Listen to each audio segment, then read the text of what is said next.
give Sense and Sensibility by Jane Austen.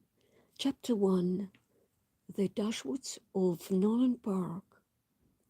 Nolan Park was a fine old house in the county of Sussex. The house and the land around it had belonged to the Dashwoods family for very many years. For hundreds of years, members of the Dashwoods family had lived at Nolan Park. 11 years before the start of the story, the owner of Nolan Park, Mr. Dashwood, invited his nephew and his family to live with him. Mr. Dashwood was an old man and he had never married and had children. So his nephew was his heir. The name of the old man's nephew was Henry Dashwood. Old Mr. Dashwood wrote in his will that when he died, Henry Dashwood would inherit the property. Henry had married twice. His first wife had died several years after their son John was born. Henry and his second wife had three daughters: Eleanor, Marian, and Margaret. Old Mr. Dashwood liked his nephew's wife, and their young daughters very much, and for many years they all lived happily together at Nolan Park. Old Mr. Dashwood died, and Henry and his family read his will. They were very surprised at what they read there. Only a few years before his death, old Mr. Dashwood had changed the words of his will. John Dashwood, Henry's son, was about 27 years old, and he was rich. He had inherited money from his mother, and he had also married a rich woman. John and his wife Fanny had only one child, a boy called Harry. Harry was now 4 years old. Little Harry had often visited Nolan Park with his parents, and old Mr. Dashwood had become so fond of young child that he had changed his will. The will said that while Henry Dashwood lived, he was the old man's heir, and Henry and his family could live at Nolan Park. But the will also said that when Henry died, his wife and his three daughters would not inherit the property. Instead, the house and the land would belong to little Henry Dashwood, John Dashwood's son. Henry's second wife and his three daughters would have nothing. "Do not worry, my dear," Henry said to his wife after old Mr. Dashwood's funeral. "Nolan Park is our home now, and I hope that it will be for many years. Our daughters will get married one day, and they will look after us. We will all have many happy years here together." However, a year after old Mr. Dashwood's death, Henry himself became very ill. When he knew that he was dying, he sent for his son John. John Dashwood came to Nolan Park immediately and stood by his father's bed. "My dear John, you must look after your sisters and their mother," Henry Dashwood said. "Please promise me that you will do this. Your stepmother and her girls will not have much money. When I am dead, Nolan Park will belong to your son, but he is a very young child. You will be looking after everything. Promise me that you will help my dear wife and daughters." John Dashwood was not an unkind young man, but he was very careful with money. "Yes, father," John said, "I promise that I will look after them." A few days later, Henry Dashwood died, and very soon everything changed. As soon as Henry's funeral had taken place, Fanny Dashwood, John Dashwood's wife, arrived in Nolan Park. Little Harry and all her servants were with her. The house was Fanny's home now, and she wanted to make sure that Mrs. Dashwood and her girls understood this. Fanny Dashwood was a cold and very selfish woman. She had two kind feelings. She had no kind feelings, and she only thought of herself. She did not care about Mrs. Dashwood and her daughters, but she was polite to them at first. "You must all stay at Nolan Park for as long as you wish," Fanny told them. "John and I will make changes, of course, but you will always be welcome guests here." Mrs. Dashwood was now a guest in her own home, and she was very unhappy. She had very little money, and she was dependent on John and Fanny. Fanny now gave orders to the servants, and she decided how much money was spent. Mrs. Dashwood had never liked Fanny, and she did not want to live at Nolan Park any longer. But her eldest daughter, Eleanor, persuaded her to stay. "John is our brother, Mamma," Eleanor said. "We do not know him very well. We should spend some time with him. It will be it will be better to stay here for a few months. Later, we can find a smaller house to live in and remain friends with John too." Eleanor Dashwood had a pretty face and a fine figure. She was a kind and sensible girl. She always thought about things carefully. She had strong feelings, but she had good sense too. She had learned to control her feelings. Marian, Eleanor's younger sister, was clever, interesting, and beautiful. She felt very strongly about everything, and her feelings were always clear to everyone. Sensibility was more important than good sense to Marian. Marian was either very happy or completely miserable. Mrs. Dashwood behaved in the same way as her daughter Marian. She could not hide her feelings easily. Both Marian and Mrs. Dashwood were now very miserable. They could not believe that they would ever be happy again. Mrs. Dashwood's third daughter was named Margaret, and she was aged 13. Margaret was more like 16-year-old Marian than 19-year-old Eleanor. Margaret was lovely and independent. She did not like to be told what to do, and she always said what she thought. John Dashwood had been thinking carefully about his promise to his father.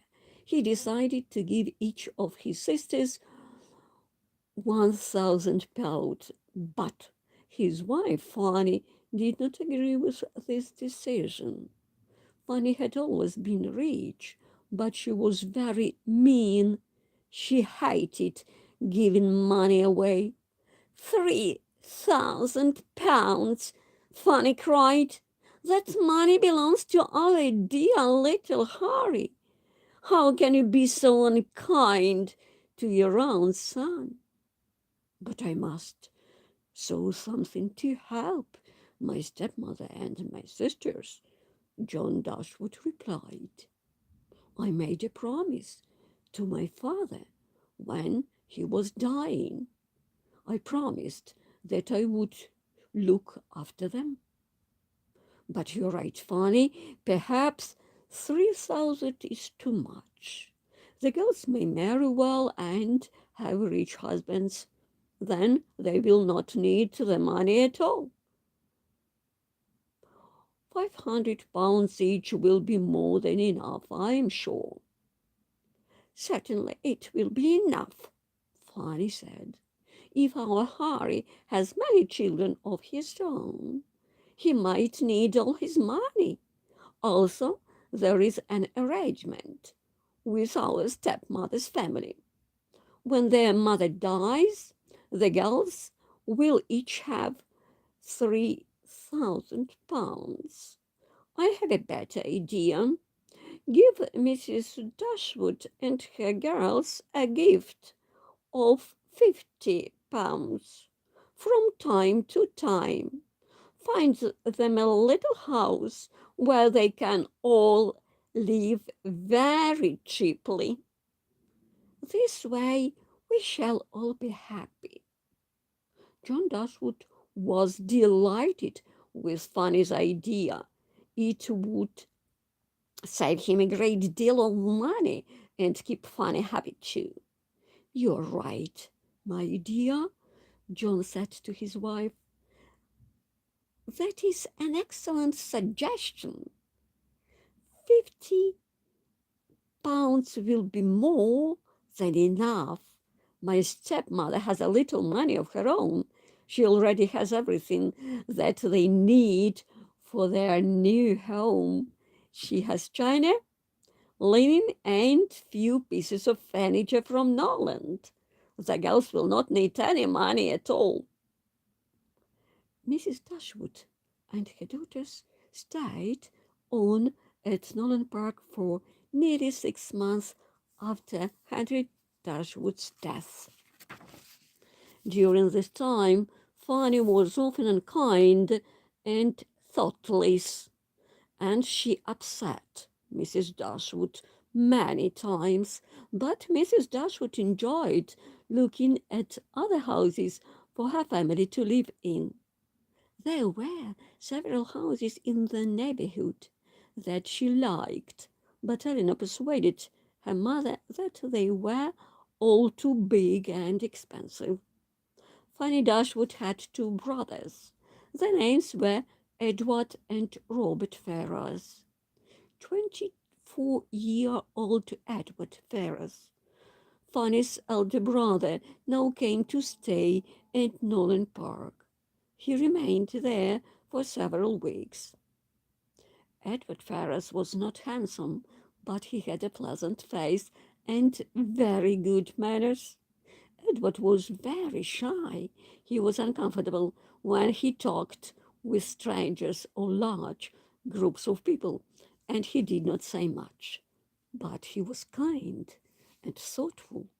He was very unlike his sister Fanny. Edward was always polite to Mrs. Dashwood and her daughters. He felt sorry for them. He understood their feelings. Nolan Park had been their home for many years, but it did not belong to them now, and this was difficult for them. Eleanor and Edward were often together. They walked in the gardens, rode horses in the park, and sat next to each other every evening. Edward was not shy with Eleanor, and he always had something to say to her. Mrs. Dashwood was sure that they were falling in love. She was delighted, and she spoke to Marian about it. I think that Edward loves our dear Eleanor, and that she loves him too, Mrs. Dashwood told Marian. If all goes well, your sister will be married in a few months, and she will have a home of her own. I shall miss her very much, but Edward will make her happy, I'm sure. I'm sure. Marian shook her head and said, I'm not sure about Edward, Mamma. He is very pleasant, but he is too quiet. He never says anything that is interesting or exciting. He does not like music or poetry, and he does not understand art at all. But I suppose that he might be suitable for Elena. She is quiet and sensible too, and she is easily pleased. I am very different from Elena, Mamma. Marian went on. The man whom I marry must be lovely, handsome, and charming. He must love art, poetry, and music. He must have good manners and make me laugh. He must be able to speak well about interesting things. He must be perfect and please me in every way. Marian sighed. I do not think that I shall ever meet a man whom I can truly love, she added sadly. Mrs. Dashwood laughed at her daughter's words. Marian, you are not 17 yet, she said. There is plenty of time for you to find the perfect man. Marian smiled and went to talk to her sister about Edward Ferrars. It is a pity that Edward does not share your love of art, Eleanor, Marian began. You draw and paint so well, but Edward has very little interest in your work. That is not true, Elena answered quickly. I have often spoken to Edward about art. His tastes and opinions are those of a real gentleman. He does not say much when many people are listening because he's shy, but he talks to me. I like him very much, Marian. You like him, Marian repeated. You are cold-hearted, Elena. Where are your feelings of love for Edward Ferrars? Does he not love you? I hope that Edward loves me, Elena replied quickly, but I cannot be sure. He has no profession and very little money of his own. No one can live without money. Edward and his brother are dependent on their mother. Mrs. Ferrars will expect her sons to choose rich women when they fall in love. If Edward loves you and he is sensible, he will choose you. He will not care about money, Marian cried. Mamma and I that you will hope that you will soon be engaged. Then I shall love Edward as a brother. Elena did not answer. She had noticed that Edward often looked unhappy. Perhaps there was something that he was hiding from her. Did Edward Ferrars have a secret? Elena did not know. Although she was very fond of Edward, Eleanor could not be completely sure that his true feelings for her. Fanny Dashwood had noticed the friendship between her brother and Eleanor, and it did not please her at all. Eleanor Dashwood had very little money, and Fanny thought that she was unsuitable in every way. Fanny believed that Eleanor was not good enough for her brother. Fanny wanted to make Mrs. Dashwood understand this. If my brothers behave well and do not upset our mother, they will both be rich men, Fanny said. My mother expects Edward and Robert to marry suitable young women. I am sure that you understand me, Mrs. Dashwood. My mother will be very angry if my brothers are tricked into unsuitable marriages. Mrs. Woodland, Mrs. Dashwood was very upset by these words, but she was too angry to answer. She understood Fanny very well. Fanny was saying that Eleanor was too poor to marry Edward Ferrars, and she must not make him love her. You must leave Nolan Park at once, Mrs. Dashwood told her daughters. We must find a home of our own. I will not live in the same house as Fanny Dashwood any longer. A few days later, Mrs. Dashwood received a letter from one of her relations, a wealthy gentleman who lived in Barton Park in Devon. The gentleman's name was Sir John Middleton, and he owned a lot of land and property. Barton Cottage, one of the little houses of his land, was empty. Sir John suggested that Mrs. Dashwood and her daughters could rent the cottage and live there. Sir John's letter was so kind and friendly that Mrs. Dashwood decided to move to Devon at once. After Fanny's unkind words, Mrs. Dashwood wanted to live as far away from Nolan Park as possible. Eleanor agreed with her mother, and they sent a letter to Sir John the same day. John Dashwood was a little embarrassed when he had this news. His stepmother and sisters were going to live far away because of Fanny's behavior.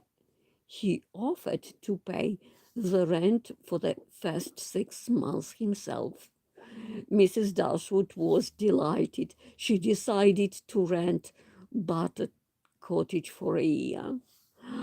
Our new home is called Barton Cottage, she told all her friends and neighbors. It is in the county of Devon, about 4 miles north of the town of Exeter. Edward Ferrars looked very sad when he heard the news. Devon, he said, that is so far away. Mrs. Dashwood smiled at the young man kindly. Barton Cottage is not large, she said, but our friends will always be welcome to stay there. The cottage already had some furniture in it. The Dashwoods were taking with them some china and a few pieces of furniture from Norland, their books, Marian's piano, and Eleanor's pictures. The lives of Mr. Dashwood and her daughters would now be completely different. They were going to live simply in a much smaller house. Mrs. Dashwood sold her husband's carriage and horses because she did not have enough money to keep them. There were very many servants at Nolan Park, but she would only need 3 at Barton Cottage.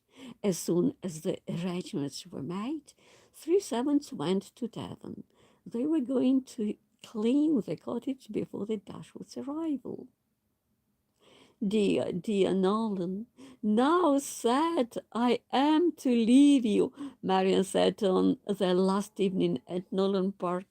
I love every room in this wonderful house. Every tree in the park is beautiful. Shall I ever be happy again?